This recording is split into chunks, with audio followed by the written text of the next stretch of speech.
Hi, welcome to Physics Laboratory. In this module, we're going to learn measurement and significant figures. Here's the outline of our practicum. Objectives, theory, tools and equipment, practicum procedures, and data processing. However, in this video, we are only going to cover the first three of them. First outline, objectives.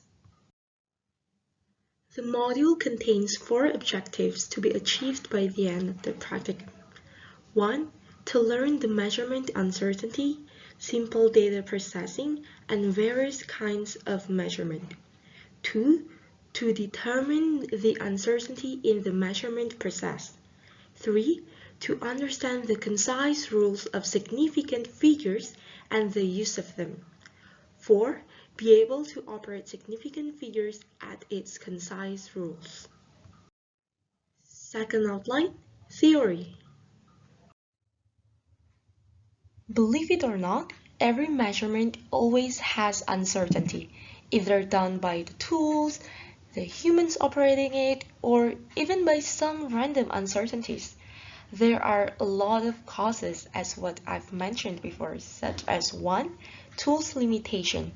There is always the lowest scale value, bad calibration, and friction between moving parts that cause uncertainty in every measurement.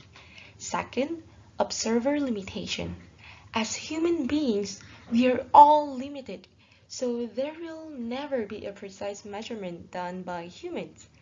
Third, random uncertainties such as electrical voltage that change every single time. In our modules, we are going to analyze the data using linear regression. Regression analysis studies the relationship between two or more variables of interest. In regression, there are two variables, independent variable and dependent variable, in which independent variable has the ability to affect the dependent variable. The linear regression formula is y equals to a plus bx. Y is the dependent variable, a is the intercept, b is the slope of the line, and a is the independent variable. To find b, you can use the formula as shown in the PowerPoint. Next, we are going to cover significant figures. What is significant figures?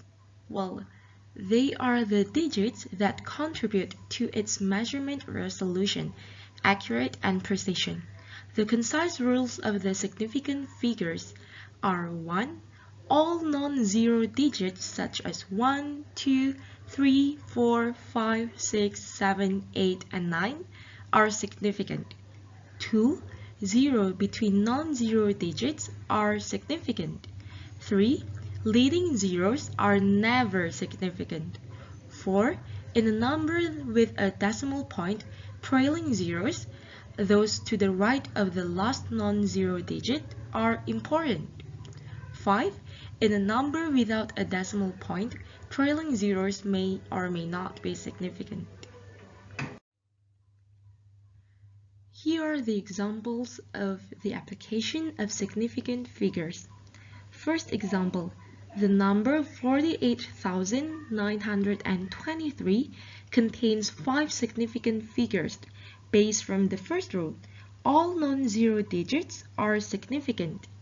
Second example, 900.06 also contains 5 significant figures because from the second rule we see that 0 between non-zero digits are significant, so these 3 zeros between 9 and 6 are counted as significant.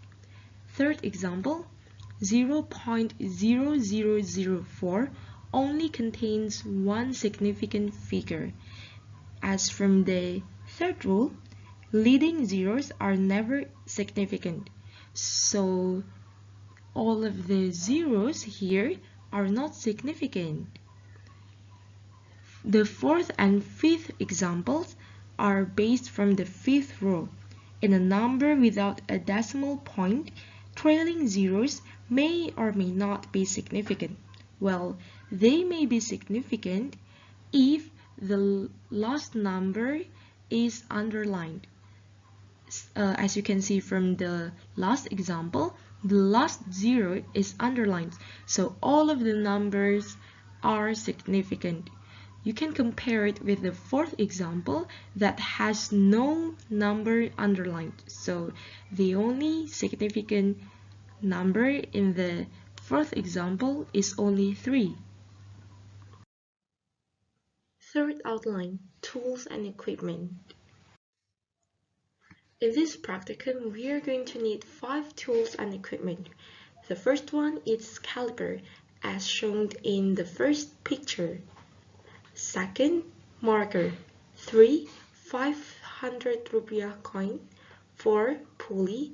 5, cent-gram balance in the second picture. That's the end of our video. Thank you for watching. I do hope you get some insight about our practicum. I'll see you in the practicum day. Have a nice day. In this side that we can see on the screen, we're going to measure 3 different values of an object, which are the inner diameter, the outside diameter, and the depth by using calipers as a tool. Okay, the first object we're going to measure is a beaker glass. Let's measure the inner diameter first. As we can see on the screen, you all have to put the tip of the calipers to the beaker glass, and then put the other side of the tip. Make sure you all put the tips properly. Okay, then after that, lock them with this bolt so you all can freely measure the value of the object.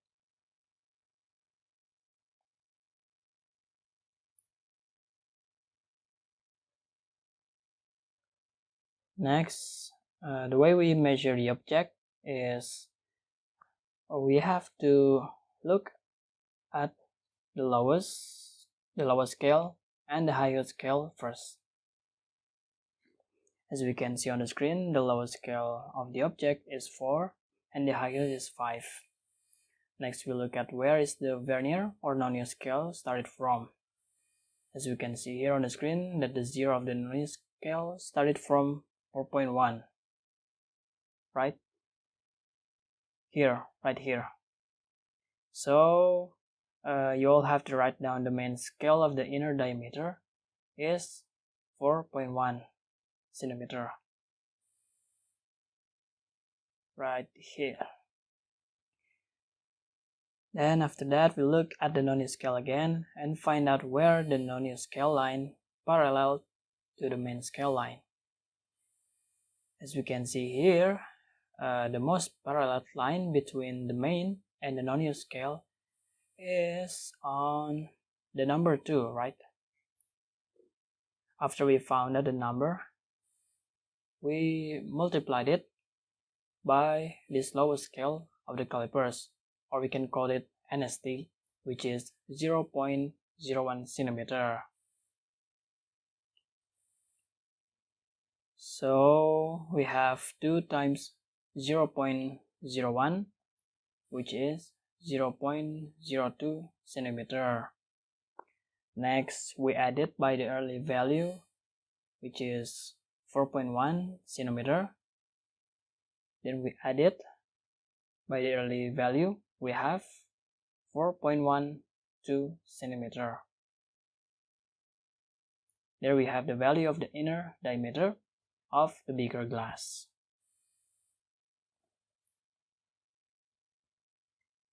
Next, we must measure the depth of the beaker glass by this small part of the calipers that looks like the tail of it.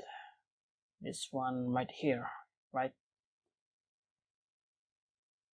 Then we just have to pull the calipers here until it's stuck at the bottom of the beaker glass. Then just like before, we lock it with the bolt so you all can freely measure the value of the object again. Next, the way we measure the object is the same as before. We look on the lowest scale, which is 5, and the highest scale, which is 6.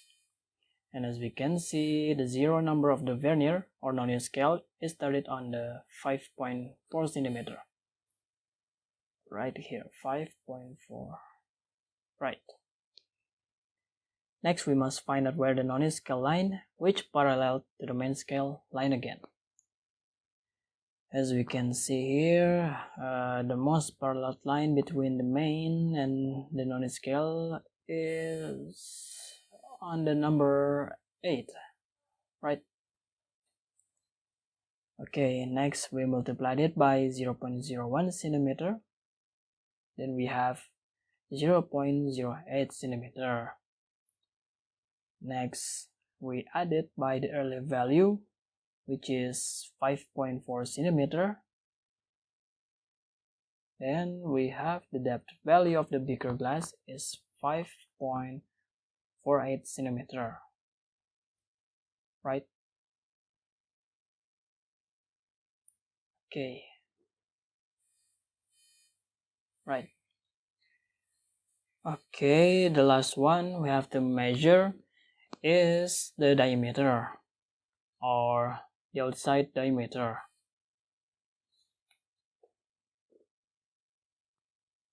Now let's just use the cylinder for this one. Okay, and just like before, we pull the calipers until the outer surface latches onto it. Here, right here, like this. Okay,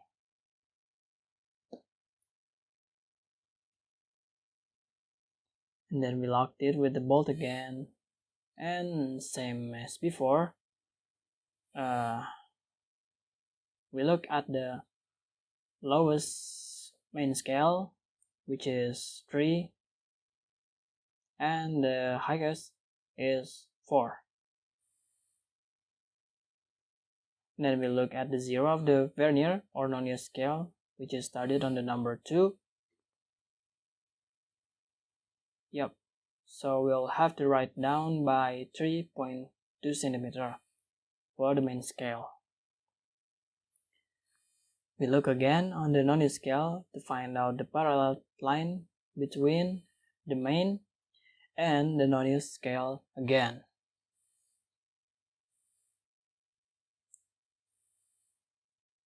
As we can see here, the most parallel one is on the number 6, right? Yep, that's right, 6. Next, we multiplied it by 0.01 centimeter. Then we have 0.06 centimeter.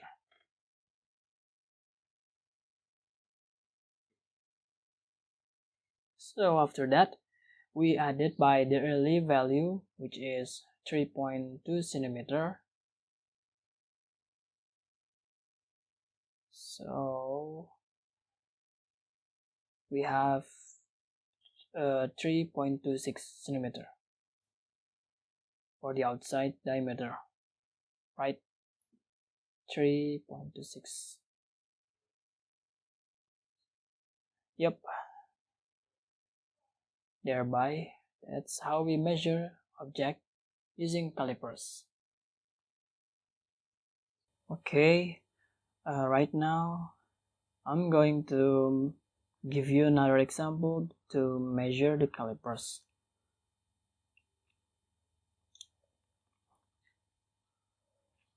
And as we can see here, the main scale is between 3 and 4, right?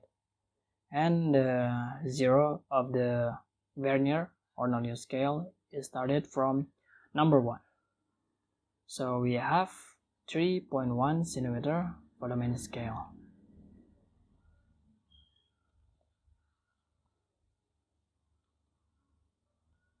Okay, wait.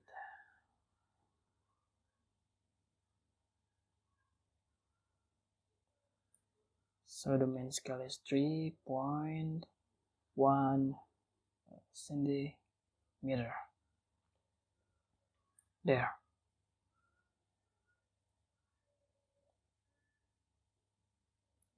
Next, we look at the non-linear scale below this main scale and find out the parallel line between the main and the non-linear scale again.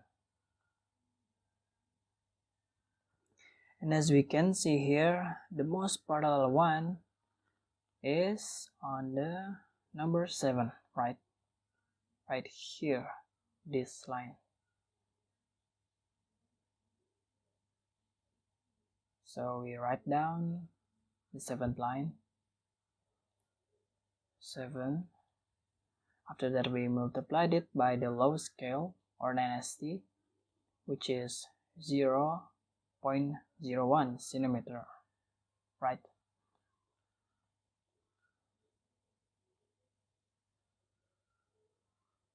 And then we have 0.07 centimeter. So you'll have to write down the non-linear scale by 0.07 centimeter. After that, we add up all the values. Then we have 3.17 centimeter. There, the value of these calipers.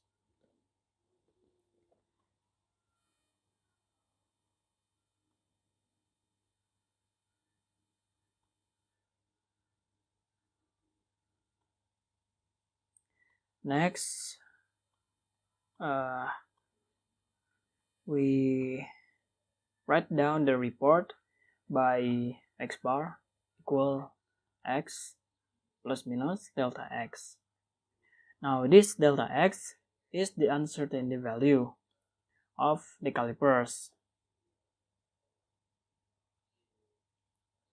The uncertainty value of the calipers is a half of the honesty value. We know that the honesty value of the calipers is 0.01 centimeter. So we divide it by 2, then we have 0.005 centimeter. Thereby, we have to write down the report like this: 3.17 plus minus 0.005, right?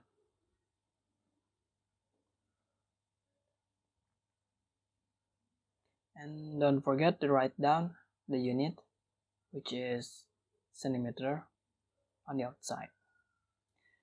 Okay, next thing we're going to do is to measure mass using a house balance or triple beam balance.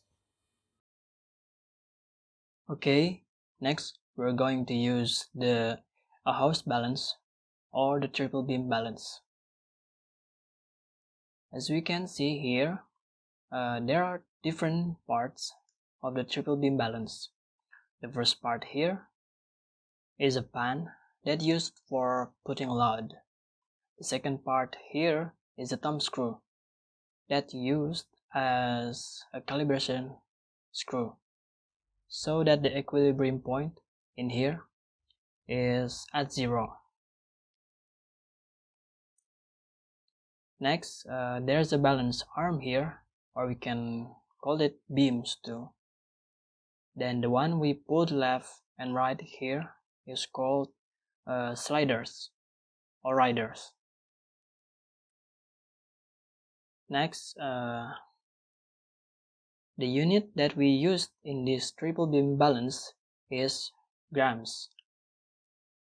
And to find out what is the lowest scale of it is pretty easy. You'll just have to look at these numbers, okay, here. Now from 0 to 1, tell me, how many lines that represent a number? There are 10 lines, right? So, to find out what is the lowest scale is you just have to divide 1 by 10, which is 0.1 grams. That is the lowest scale of it. And to find out what is the uncertainty value, you'll just have to divide the uncertainty by 2, which is a half times 0.1 equal 0.05 grams. Okay, next I'm going to show you how to weight an object. There's a cube here, now we're putting it in here.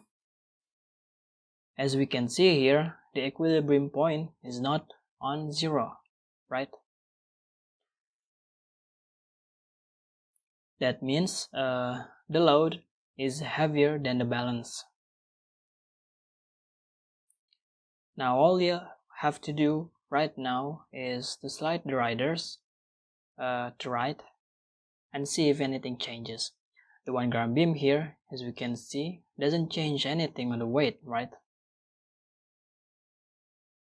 Now let's go to the 10 gram beam. Unfortunately, there's nothing happens on the weight too.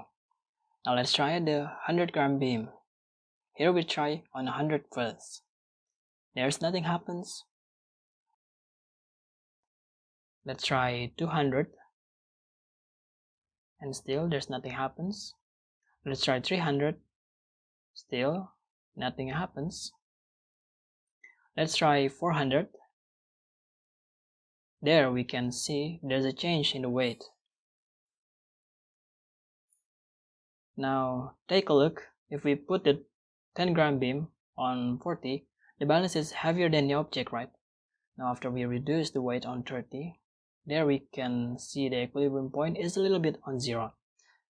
But still, it's not so precise, right?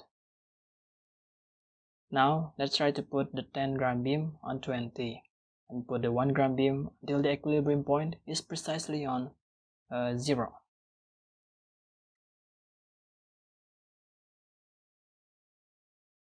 Now there we go. That's the value. So the value is on 400 on 100 gram beam, 20 on 10 gram beam, and on the 1 gram beam we can see here is on 9.3, right?